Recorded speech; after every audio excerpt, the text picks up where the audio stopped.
Hi, my name is Cold Beer, and let's start with Dark Souls Remastered.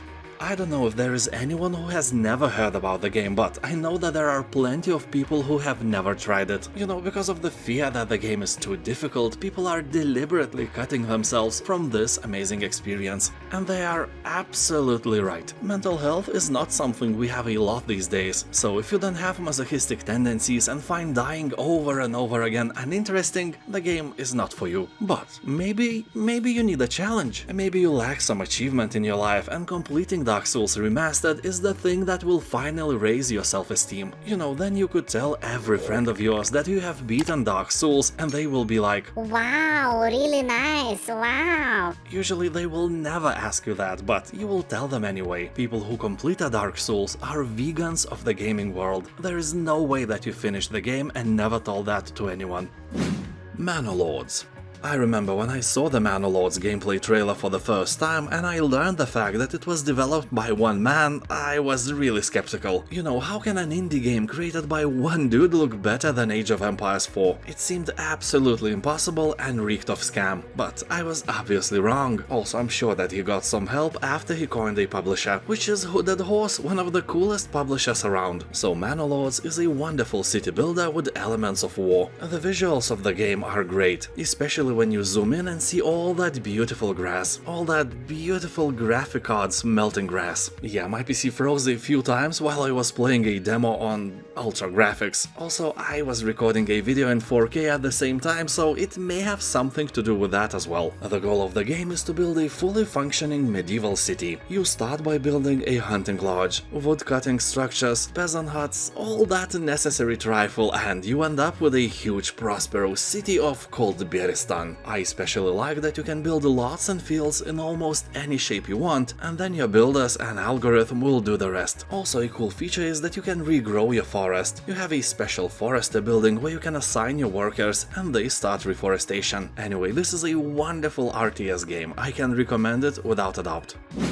Marvel's Guardians of the Galaxy. In this third-person action-adventure game you will play as Star-Lord, and thanks to your bold yet questionable leadership you have persuaded an oddball crew of unlikely heroes to join you. Some jerk, surely not you, has set off a chain of catastrophic events, and only you can hold the unpredictable Guardians together long enough to fight off total interplanetary meltdown. For this you will have to use element blasters, tag team beatdowns, jet boot powered dropkicks, even put pineapple into potato salad. Nothing is off limits. Well, I'm kidding. The last thing surely is. That is a jail time guaranteed, and if you think it's all going to plan, you will be in for a world of surprises, with the consequences of your actions guaranteed to keep the Guardians on their toes. The game is one of the most beloved Marvel Universe games, with positive reviews hovering way above 90%.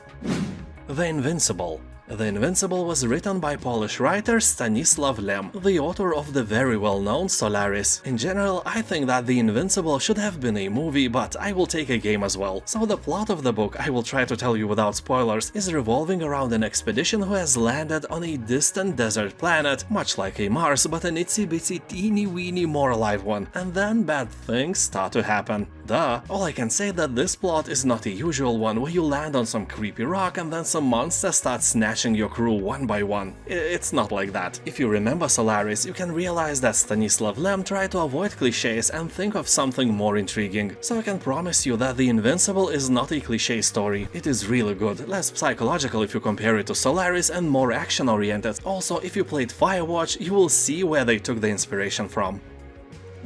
Forza Horizon 4. The game will be delisted from Steam on December 15th, and not only from Steam, from all other stores as well. That is due to licensing and agreements with various brands and partners. You know, to use the original car models you have to buy licenses, and those in this instance are limited in time. Of course, they could rebuy everything, but Forza Horizon 4 will never be as profitable as before. It is an older game after all. Anyway, if you buy it, you can play it after delisting as well, so last chance to obtain it. You know, it has around 90% of positive reviews on Steam, and it is one of the most loved games by racing fans in general. Here you can collect over 450 cars, race, do stunts, create and participate in open-ended campaign. Also, dynamic seasons change everything. Go at it alone or team up with others and explore beautiful and historic Britain in a shared open world, meaning that you can play this game alone or participate in online player versus player races and so on. I'm not a big fan of racing games, but I'm tempted to get this one as well. The Thaumaturge. This is an isometric, story-rich, turn-based combat RPG. The year is 1905. The city of Warsaw lives under the rule of imperial hands. Its inhabitants constitute a diverse group of different ancestries, views and beliefs with often conflicting interests: soldiers, merchants, simple townspeople and more. Despite the circumstances, the city is a buzzing metropolis where you can attend a breathtaking party with the high society and later get robbed in one of the dark alleys. Well, sounds like any city today, but there is a catch. You are some kind of a warlock, a Thaumaturge as they are called here, because you inherited the power to tame magical entities. You will utilize their mystical abilities to discover secrets hidden within the human soul and speak to the darkness itself. People are saying that the game has a great story, has complex but easy to learn combat, and is set in a relatively open world. The only flaw here, in my eyes, is that the game is set in Poland and not in Cold Beeristan. But no one is perfect. Valfaris. Your metal detector should be beeping like hell right now, because Valfaris is an amazing platformer game with a true metal soul. Reviews are very positive, so no catch here. You can buy this game even without a discount and you will be satisfied with what you get. And you get metal and a game 2 in 1, you know, like shampoo and conditioner or you and your virginity. If you like Valfaris, you can check out the game named Slain as well, made by the same developers. It also has a metal soul but slightly worse review score. People on Steam are talking that Valfaris is what they expected the new modern Contra game to be. Pure sci-fi power fantasy with an incredibly good soundtrack and game atmosphere. God of War. Here you play as Kratos, a man who now lives in the realm of Norse gods and monsters. It is in this harsh, unforgiving world you must fight to survive, and teach your son to do the same. So to say short, he will slay the whole pantheon of pre-Viking gods and creatures, because why not? You are awesome and they suck. This version has some nice upgrades compared to the PlayStation version. For example, here you'll enjoy true 4K resolution with unlocked frame rates. I can already smell your computer's fear, because you may smell him burning. You will also get higher resolution shadows, improved screen space reflections, ultra-wide screen support and so on. Game also supports DualShock controllers. Deathloop. It is a first-person shooter where two rival assassins are trapped in a mysterious time loop on a remote island, doomed to repeat the same day for eternity. Your only chance for escape is to end the cycle by assassinating 8 main targets before the day resets. Every new loop is your opportunity to change everything. You will use the knowledge you gain from each attempt to change your playstyle, so it is fair to say that it is a roguelite game and may not be appealing to everyone. Here you can choose to stealthily sneak through levels or jump into the fight. You know, guns blazing, shouting war cries and profanities. In each loop you'll discover new secrets, gather intel on your targets as well as on the island, and expand your arsenal. You will be armed with a host of otherworldly abilities and incredible weaponry, although I must warn you that the game's biggest strength is also its biggest weakness. People on Steam are saying that the game is repetitive. Yeah, who could have thought? The Talos Principle. You find yourself in a strange, contradictory world of ancient ruins and advanced technology. Tasked by your creator with solving a series of increasingly complex puzzles, you must decide whether to have faith or to ask the difficult questions. Who are you? What is your purpose? And what is the best recipe of the potato salad? You'll have to solve more than 120 immersive puzzles, divert drones, manipulate laser beams, and even replicate time to prove yourself and find a way out. If you think that you have a great intellect, this game will humble you down, I promise.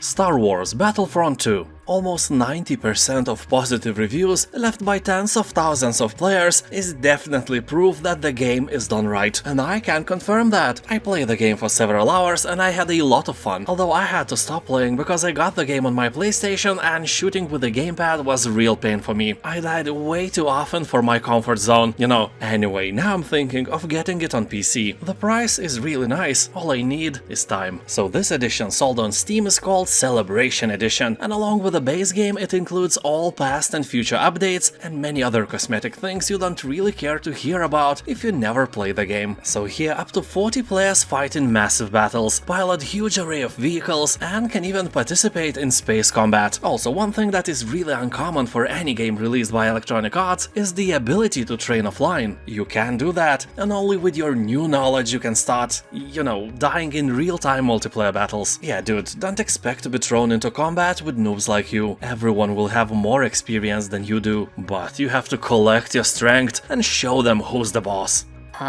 Probably not you.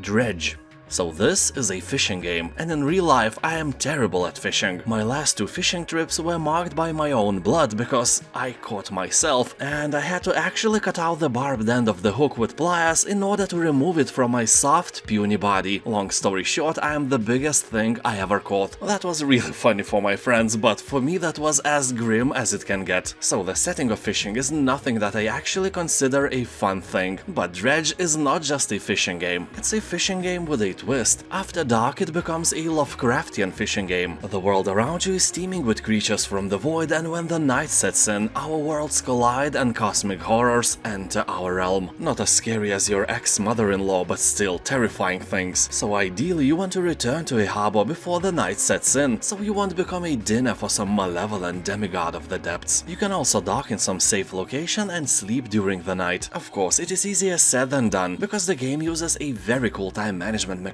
If you do nothing, time doesn't move. Like for real, if you just swing on the waves and admire the horizon, you can stay like this forever. But when you start sailing, the timer starts ticking, and at 6 PM Lovecraftian madness starts to settle in. This is a wonderful and honestly kinda relaxing game. Well, except when you go into mangroves. Oh, it's not relaxing at all. Anyway, the game is absolutely 10 cold beers out of 10. A must play. Undertale.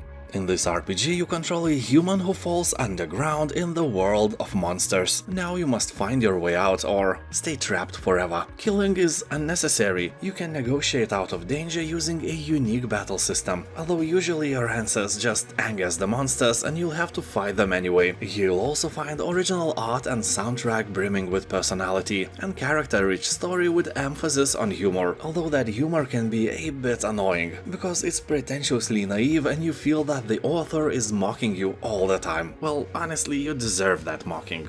Yeah, I know what that reminds you, shut up. The game itself is really original, and if you avoided it somehow, now it's the time to correct this mistake of your life, because in Undertale you can become friends with all the bosses, date a skeleton, and be friends with many dogs. 9-bit Armies, a bit too far.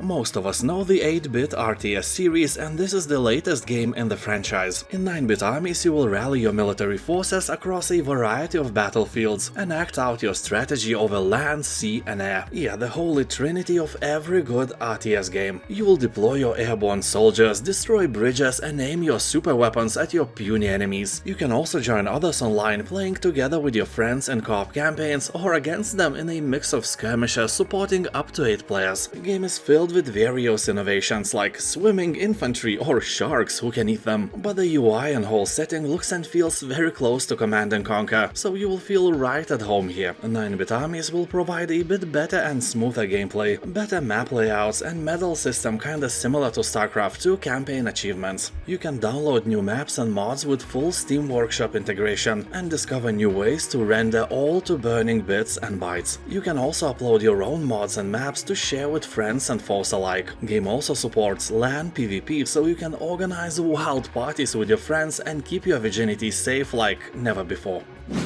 Batman Arkham Knight Premium Edition. Here, obviously, you will become Batman. The game comes with the introduction of the Batmobile and enhancements to signature features, such as free-flow combat, stealth, forensics, and navigation. The main feature, the Batmobile, is brought to life with an original design featuring a distinct visual appearance and a full range of high-tech gadgetry. It is designed to be fully drivable throughout the game world and capable of transformation from high-speed pursuit mode to military-grade battle mode. Vehicle sits at the heart of the game's design and allows you you to race the streets at high speeds and catch most dangerous villains. Batmobile also augments your abilities in every aspect, from navigation and forensics to combat and puzzle solving. People on Steam are saying that Arkham Knight looks better than most games today and is immensely fun. The reviews are around 90%. The game is great. Raft. Build a raft of your dreams and sail into the ocean. That may look like the whole point and story of this game, but your mission is to survive an ocean adventure across dangerous waters, and that won't be easy. Here, trapped on a small raft with nothing but a hook made of old plastic, you awake on a vast blue ocean, totally alone and with no land in sight. With a dry throat and an empty stomach, you will have to gather debris to survive, expand your raft, and be wary of the dangers of the ocean. You may play the game alone, which is perfectly fine, or with your friends if you have any. Also with creepy strangers as well. That would add to immersion, don't you think? Imagine, you are on the Titanic, it sinks and you have to share the boat with a dude who obviously thinks of killing and eating you. Immersion over 9,000, right? So can you cannibalize your friends here? Well, sadly no. Even if you are very hungry, you will have to eat fish and other stuff you manage to catch. No cannibals here. But with the next patch, who knows? Cry Primal. Welcome to the Stone Age, a time for extreme danger and limitless adventure, when giant mammoths and saber-toothed tigers ruled the earth and humanity was at the bottom of the food chain. Well, not the very bottom, raccoons were still below us, but a fat, juicy human would also be more preferred meal for a saber-toothed tiger, so I don't know if this lower position of raccoons really help us here. As the last survivor of your hunting group, you will learn to craft a deadly arsenal of, sticks and stones to fend off fierce beasts and outsmart enemy tribes to conquer the land and become the apex predator. That won't be easy, except if you play on easy, then it will be easy. Subnautica Below Zero.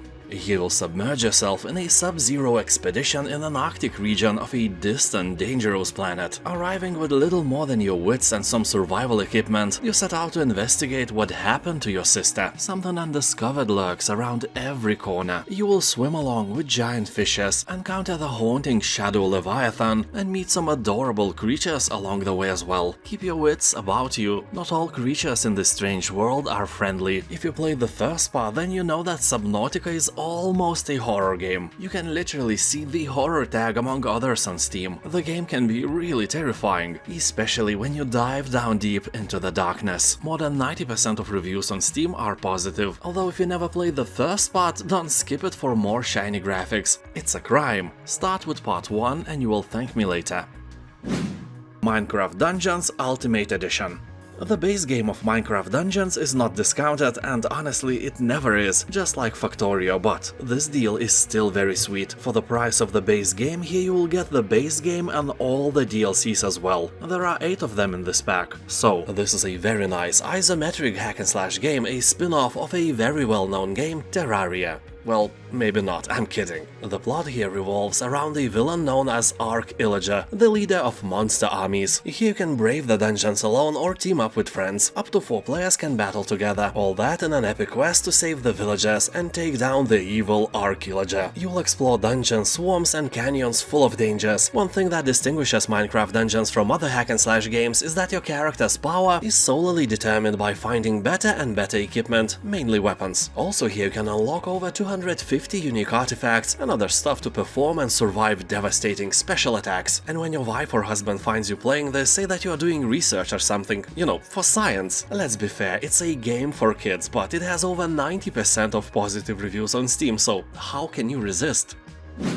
EVERSPACE 2. This is a fast-paced, single-player space shooter. You'll explore a world ravaged by war. A massive handcrafted area is packed with secrets, puzzles, and perils to encounter. Also, the game is looter-shooter, so every enemy you slay will give you something nice. Here you are a clone pilot seeking your place in the universe. The events of your past tangles with clashing factions as the world around approaches a boiling point. You will have to escape colonial capture, navigate the intrigues of local warlords, evade energy-maddened cultists and fend off war-hungry aliens. Yeah, those bastards want to rule the part of the galaxy you live in, so you will discover alien species, unveil mysteries, find hidden treasures and defend your cargo against outlaw gangs. The campaign spans for 30 hours, a very nice amount for a single-player game. But this is just a tip of a dick. Completionists can dive deep into the EVERSPACE universe and spend more than 90 hours to complete every side mission, finish every challenge and discover every hidden secret. So if you really like the game, it will give you more challenges as well. People who play the game are agreeing on one thing. This game has no BS, it actually feels like video game where you have to control a spaceship and shoot things down. Also it has RPG elements and great customization options. And now thank you for watching, have a nice day, and I'll see you next time. Bye.